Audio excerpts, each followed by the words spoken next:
मी बऱ्याचशा स्कूल आणि कॉलेजमध्ये कॉर्पोरेट वर्कशॉप घेतो.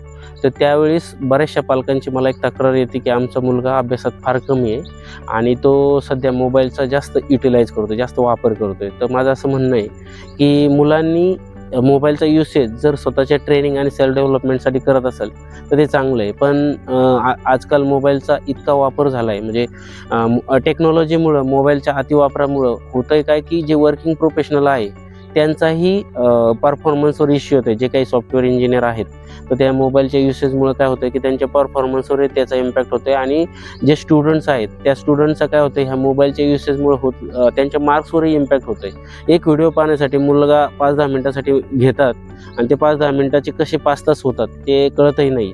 तर त्यासाठी माझं एक सजेशन आहे की दिवसातून एक पर्टिक्युलर टाईम ठरवा.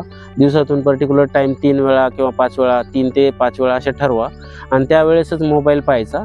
तर ट्रेनिंग रिलेटेडच व्हिडिओ पाहणार, बाकी दुसरे ऑदर व्हिडिओ पाहणार नाही. त्यामुळे माझा वेळ वाचेल आणि मी माझ्या अभ्यासावर लक्ष केंद्रित करेन. आधीच्या काळामध्ये मोबाईल कमी होते, त्यामुळं मुलांचा जास्त कल हा अभ्यासावर होता. आजकाल ह्या मोबाईलमुळं मुलांच्या स्टडीवर इम्पॅक्ट होतो. तर तेच सजेशन आहे की जेवढं जास्त मुलांसाठी अवॉइड करता येईल तेवढं मोबाईल अवॉइड करा आणि जर पॉसिबल असेल तर दिवसातून एखादा पर्टिक्युलर टाईमलाईन ठरवा, त्याच वेळी मोबाईल पाहायचा आणि मुलांवर पालकांनी ह्यासाठी लक्ष देणं पण गरजेचं आहे.